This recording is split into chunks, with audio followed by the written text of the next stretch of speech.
Hello, I hope you're well. Welcome or welcome back to my channel. Today's video is a big one. It is a massive unhaul. And when I say massive, I mean 50 plus books. It is the beginning of 2021 and I was in a bit of a cleansing mood, so I figured why not go through my shelves and see what I can take off of them. I'm pleased to report that many of these books are books that I have read, so my plan is to donate them to a local secondhand bookstore whose profits go towards the local library. So I thought that was a really nice thing. I'm not going to prattle on any longer because I have a feeling this is going to be a bit of a long one, so I'd suggest you get a snack, a drink, and buckle up. Let's dive right in. Okay, so the first book is Lady Clementine by Marie Benedict, and I actually really enjoyed this historical fiction, which is about Lady Winston Churchill. It's a novelization of her life, essentially, from the time that she marries Winston Churchill till the end of the Second World War. I really enjoyed it, but it is on the fluffier side of historical fiction, which is not generally my favorite, and to be honest, I didn't see myself rereading it. If I want to read more about Clementine Churchill, who I stan, I would probably refer to my biography of her rather than this. So this one is gonna go. The next book is probably gonna ruffle some feathers, but it is My Brilliant Friend by Elena Ferrante, and this book is actually going back to its rightful owner. Liz gave this to me to read. I have attempted it multiple times and have never gotten more than like 50 pages in. I know this is a favorite book of so many people, and the entire series is beloved, but I could not get into it to save my life. So this book will be going back to its rightful owner. Yeah, that's all I've got on that. The next book is Gondal's Queen. This is a novel in verse by Emily Bronte, which is about the Queen of Gondal and how everyone who falls in love with her basically has a very tragic end. I read this for Victober and I didn't really enjoy it. It felt very academic, and just wasn't my cup of tea. It's one of those books that I should probably reread at some point, but I just don't see that happening anytime soon, so I figured good a time as any to unhaul. The next book that I'm going to unhaul is Octavia E. Butler's Kindred, the graphic novel version. This was another book that Liz gave me in My Friend Buys My Books or Picks My Books. I'll put it in the cards for you. I am not a graphic novel person. I really didn't enjoy the experience of reading this all that much.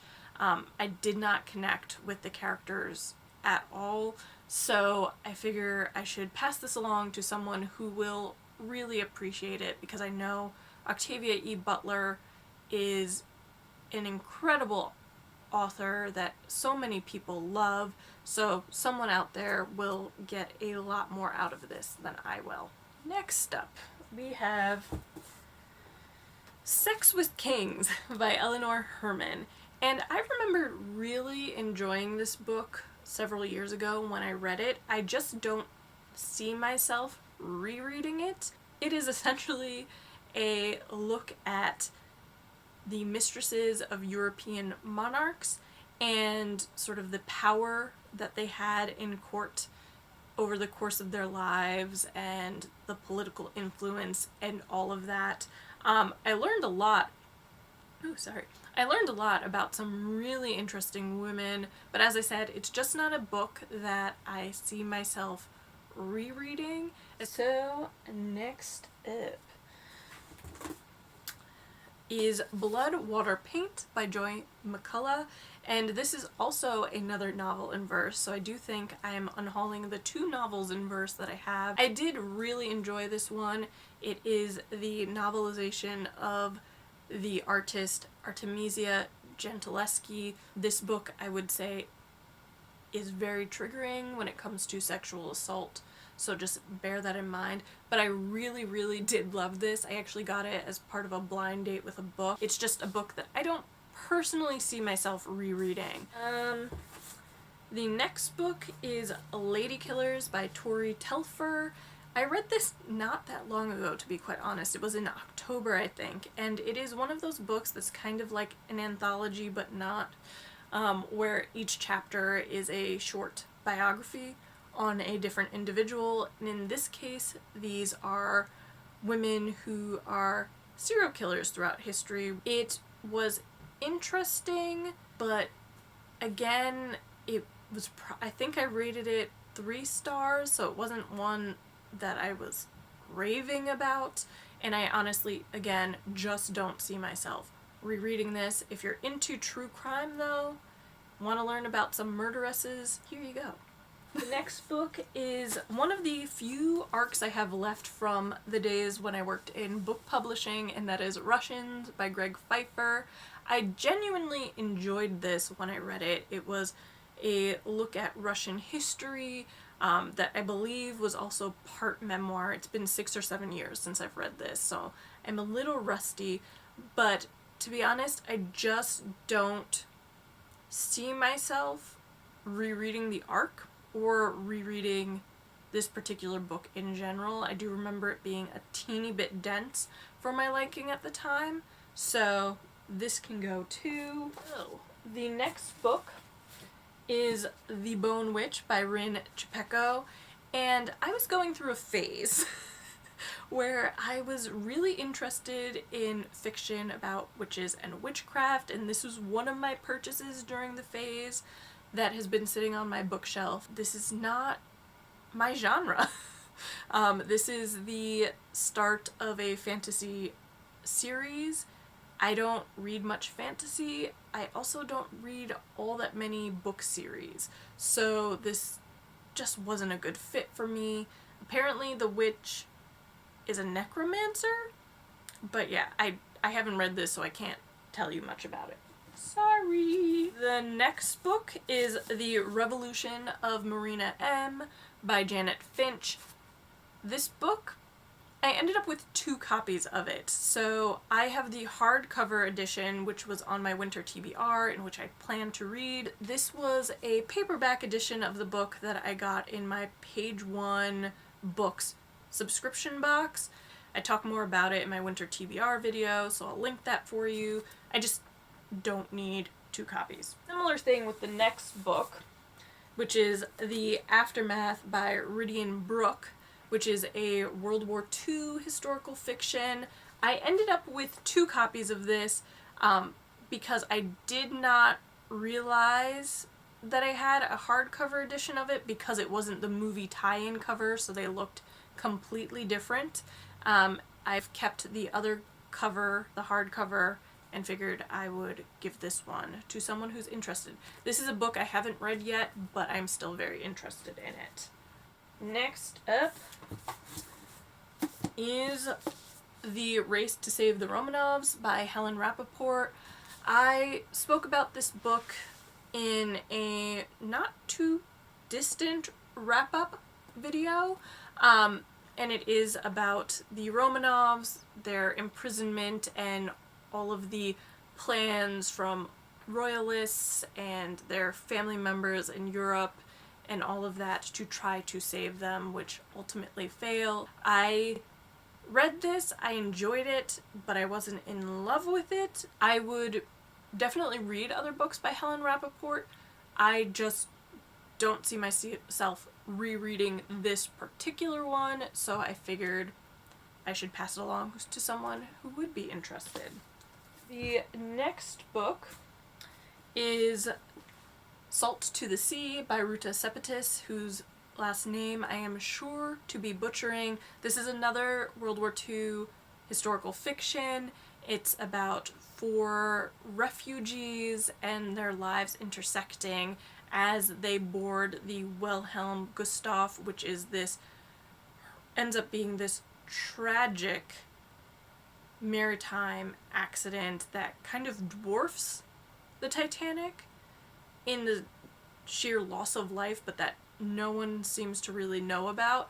It was a really interesting read. I just, again, don't see myself rereading it. The next book is Sin Eater by Megan Campisi, and this was really interesting because it was a YA historical fiction that is set in kind of an alternate Elizabethan England in the 16th century, and this young girl becomes a sin eater, which is apparently something that actually existed, that these individuals would consume certain foods on the behalf of the deceased to basically take the sins away from them and onto themselves. It was really interesting, a little dark, but I just, again, don't really see myself rereading it. Some of the praise it received was pretty great. The Handmaid's Tale meets Alice in Wonderland. The Name of the Rose meets Wolf Hall. That one I feel like is stretching it a little bit. But it was entertaining. It's, again, YA just isn't a genre that I gravitate towards, so passing this along. Next book is The Master and the Margarita by Mikhail Bulgakov, and this is a stunning cover. I just already have this same exact edition. This was another book that I got through Page One Books.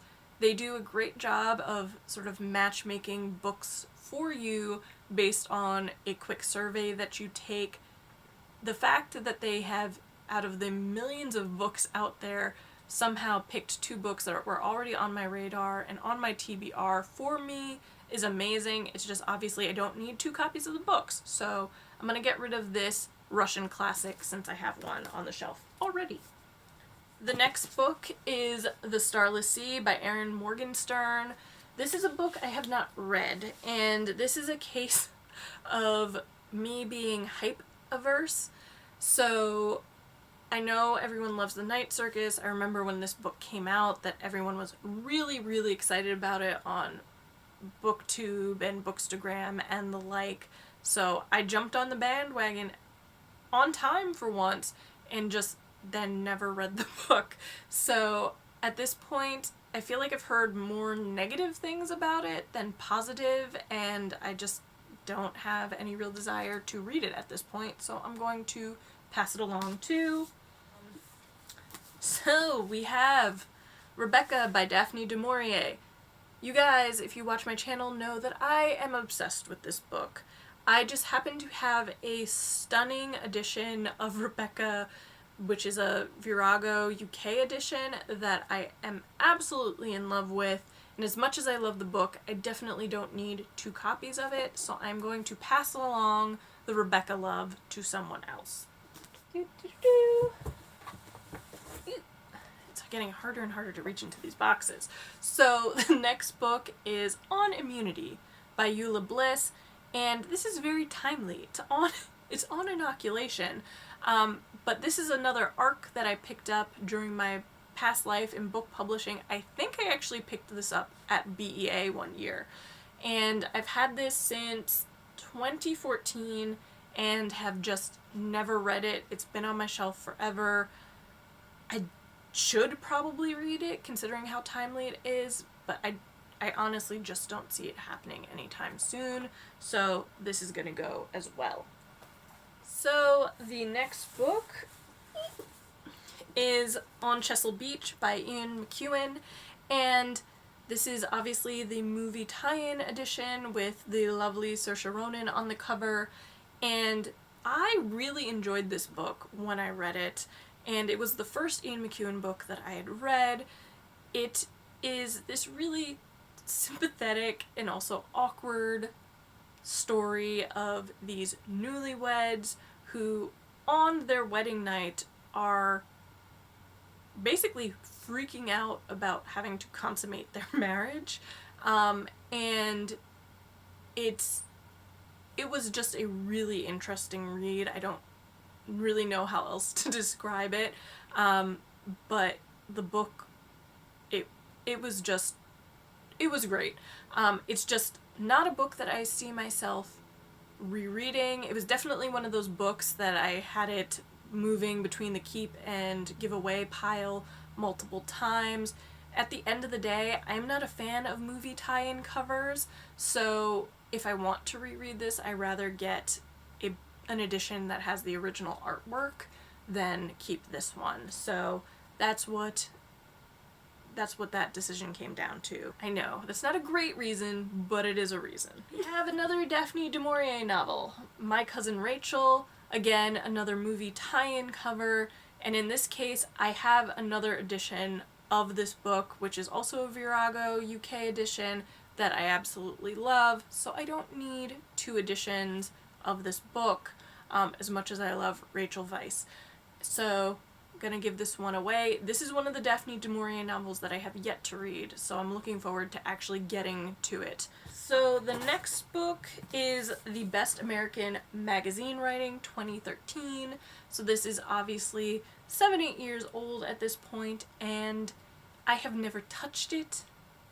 I have other anthologies of travel writing and writing from the 1940s that was featured in the New Yorker that I much prefer. This one is just not one that has ever grabbed my attention, so this is gonna go. The next book is The Collected Poems of Emily Dickinson, and I've had this collection for years, and I honestly don't think that I have ever cracked open the spine. I think I was gifted this by someone one holiday season, and I studied Emily Dickinson a little bit, but I don't tend to read a lot of poetry or gravitate towards it. I don't necessarily see myself poring over a collection of Emily Dickinson's poems, as beautiful as they are. A lot of them you can actually find on the internet nowadays, so I just honestly don't think I need to keep hanging on to this just because it's a classic.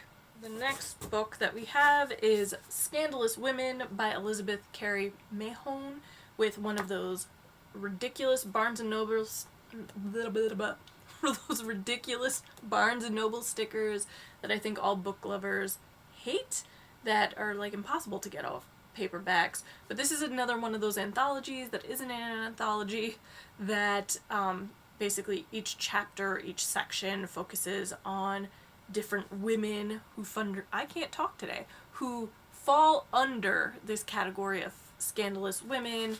It includes warrior queens like Cleopatra, Boadicea. It has Zelda Fitzgerald as a wayward wife, crusading women like Mary Wollstonecraft,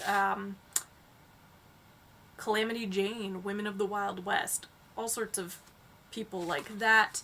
I have several iterations of this type of book, and this is one that I've had for a number of years and have just never gotten around to reading it, so this is the one that's going while I keep all of the others. So. The next book is The Clockmaker's Daughter by Kate Morton, and this is actually one of those Barnes & Noble signed editions that they do around Thanksgiving, which is pretty cool. I remember really liking the idea of this book. It's set in Victorian England. I think these individuals decide to go away for a month in the summer to be inspired, and basically by the end of it a woman has died, someone else is missing, there's some missing like priceless artifact or heirloom or something like that. Just like a lot of mysteries and things that need to be unpacked, but I never picked it up.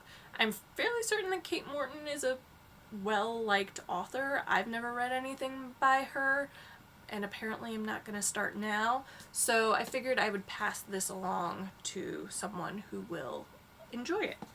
The next two books are The Witch's Kind and A Secret History of Witches, both by Louisa Morgan.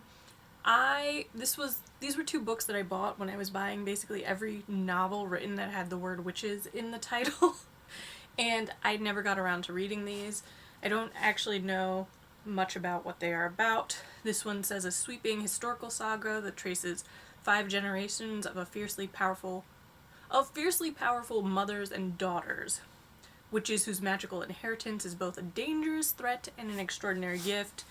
And this one, an absorbing tale of love, sacrifice, family ties, and magic set in the Pacific Northwest during the aftermath of World War II. Both of them still sound interesting, but I've had them for so long and I just don't see myself picking up either of them. So those are gonna go. The next book is Enchantress of Numbers by Jennifer Chiaravini, whose last name I'm sure I'm mispronouncing. This is actually a novelization of the life of Ada Lovelace, Lord Byron's only legitimate child, I believe, and also the world's first computer programmer. I really enjoyed this when I read it. I just didn't love it enough to see myself rereading it. It was really interesting. Again, I love learning about women throughout history that haven't been as recognized for their achievements as they should be, and this was certainly the case with this, so I highly recommend it if you're into Ada Lovelace, Lord Byron, or anything of that sort. There's another book that I read in October, The Ghost, A Cultural History by Susan Owens. I enjoyed this. It was about the cultural representation of ghosts in literature, art, cinema later on, and it was really interesting, but it wasn't exactly what I had in mind when I picked this book up. It did read more like an academic thesis or a dissertation than a commercial nonfiction book, so I don't see myself rereading it. But if you're into ghosts, into sort of cultural history, I'd recommend this one. Here's another twofer. So we have The Daughter of Siena and The Glass Blower of Murano, both by Marina Fiorato, and I really enjoy Marina's writing. Her book, The Botticelli Secret, is one of my favorite books set during the Italian Renaissance, and that one I could see myself rereading multiple times. These ones I could not. So I figured I should pass them along to someone who might be interested. These actually probably take place a little later than the Italian Renaissance, looking at the date. But yeah, the writing is great in these, it's just I haven't gravitated towards them in a very, very long time. Next is Hitting a Straight Lick with a Crooked Stick by Zora Neale Hurston. I truly enjoyed this when I first read it. I believe this edition came out earlier this year. It is a collection of short stories by the Harlem Renaissance author Zora Neale Hurston, and I really enjoyed it, but I am not a short story person per se. I really don't read them often. I think it has something to do with the shortened story arc. They don't tend to grab me as strongly as a longer form like a novel or novella does. So I would like to pass this on to someone who can also come to know Zora Neale Hurston's writing, and I'd actually like to try reading some of her novels. Again with the Barnes & Noble stickers!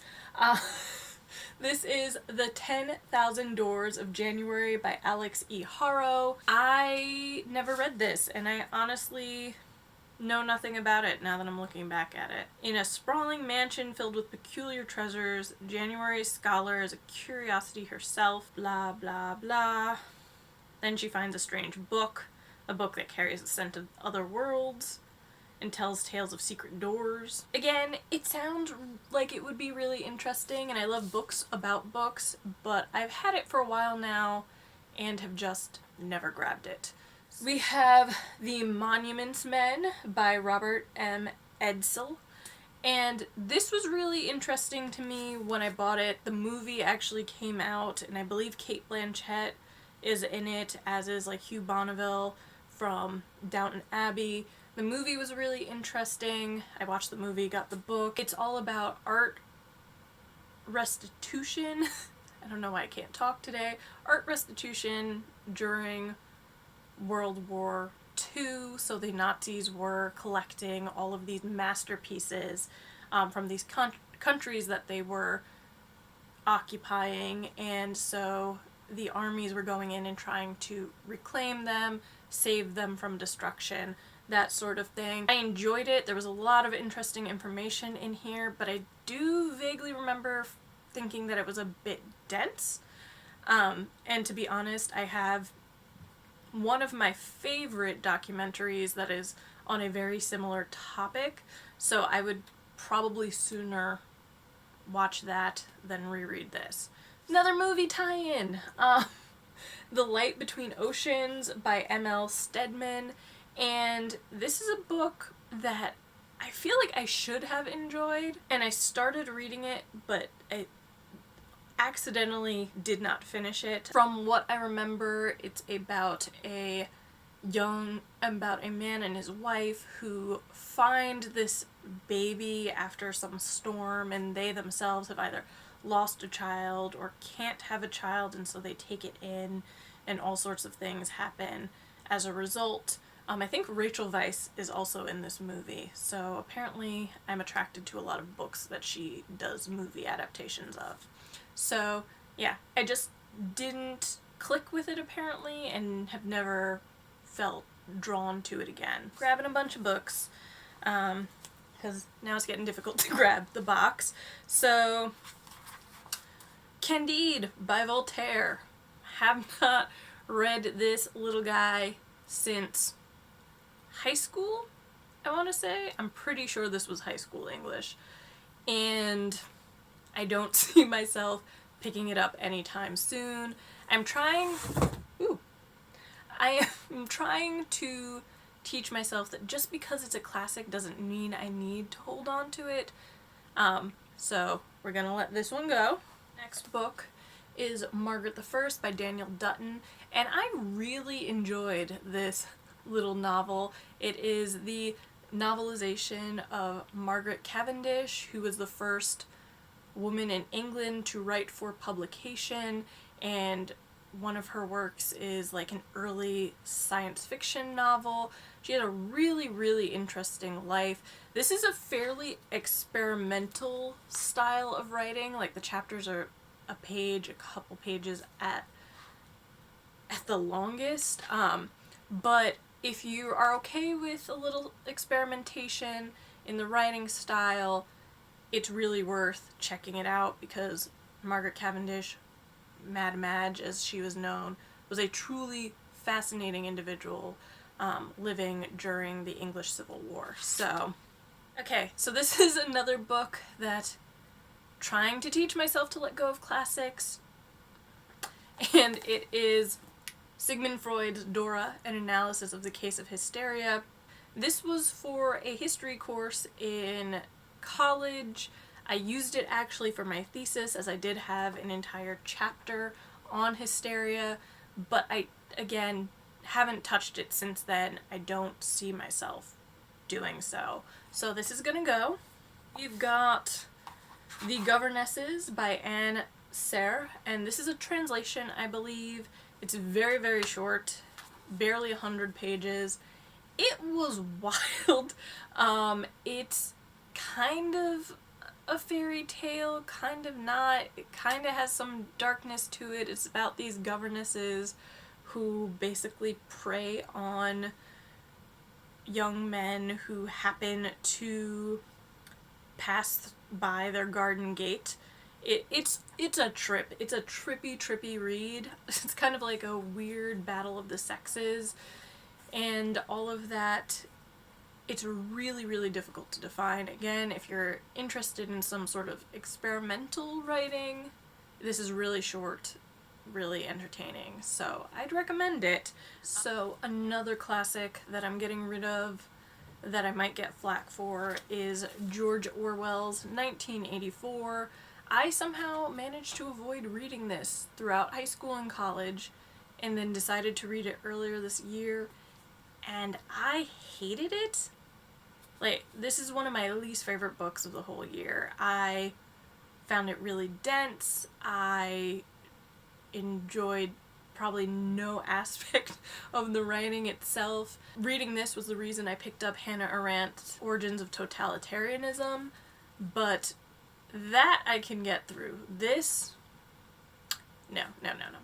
I don't get the appeal. I'm sorry. I really don't, so this is gonna go.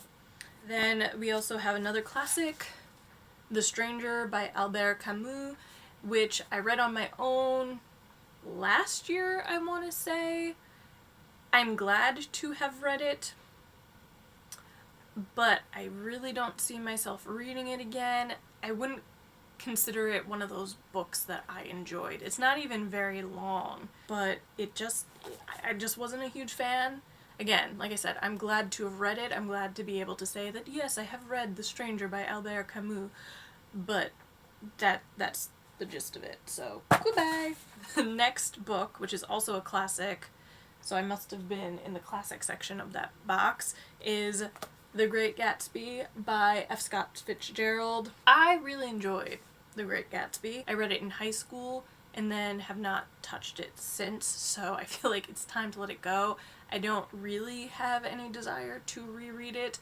There's actually a graphic novel version, which, although I'm not a graphic novel person, I'm intrigued by the concept, so I might grab that and try it. But yeah, as far as rereading the actual novel itself, I don't see it happening anytime soon.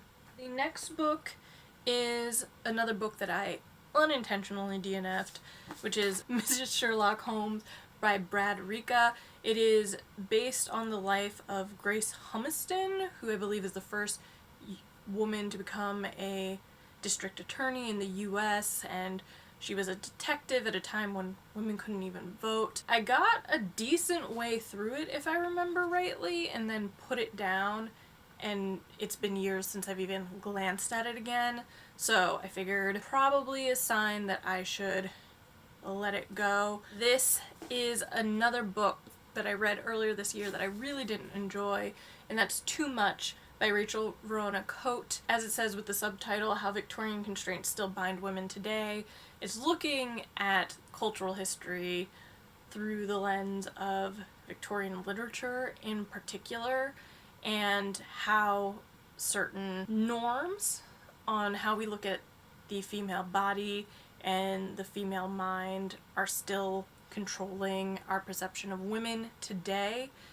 I thought this would be so up my alley, and it really was not. I think it ended up being more of a memoir of Rachel Verona Coates than I wanted personally. So this was a case of going in expecting one thing and then it not delivering on those expectations, and it just wasn't a book for me. Next is a trilogy which was also featured in my video on the Italian Renaissance historical fiction, and it's the Poison trilogy. So we have Poison, the Borgia Betrayal, and the Borgia Mistress, all by Sarah Poole. I really loved these books. When I read them years ago, it's set during the Italian Renaissance. This young woman who is a poisoner by profession is working for the Borgia family and is basically trying to protect them from all of these plots against their lives after Rodrigo Borgia becomes Pope. I'm not a person who reads a lot of book series, and I just don't see myself committing to reading all 3 books again anytime soon, so I figured that I should pass them along because they are really entertaining books. And we're almost there. I promise, we're almost there. So we have What Should Be Wild by Julia Fine, and this is a novel that I DNF'd unintentionally again, and if I remember rightly, this one was about a young woman or a girl who is able to kill or resurrect by touch. I never got further than that, so I can't tell you much more, but I think this is probably a bit too much fantasy for my taste or my liking, so that's probably part of why I ended up DNFing it, to be quite honest. So, the next book is The Little Paris Bookshop by Nina George, and this is a book that I haven't gotten around to reading. From what I recall, and from what I'm seeing on the back, it's this man who runs a floating bookshop on the Seine who is described as a literary apothecary, so he gives people the exact book they need, but he himself hasn't been able to mend his own broken heart. I don't know much more than that. It sounds really sweet, and I love books set in Paris or anywhere that isn't here, but it's been on my bookshelf forever and I have not gotten around to it, so we're gonna spread the love of the literary apothecary. The next book that I wanted to talk about was Accidents of Providence by Stasia M. Brown. I never got around to reading this book. Quite honestly, I think this was one of those impulse buys because it was a $5 book, and honestly, how do you pass up a $5 book?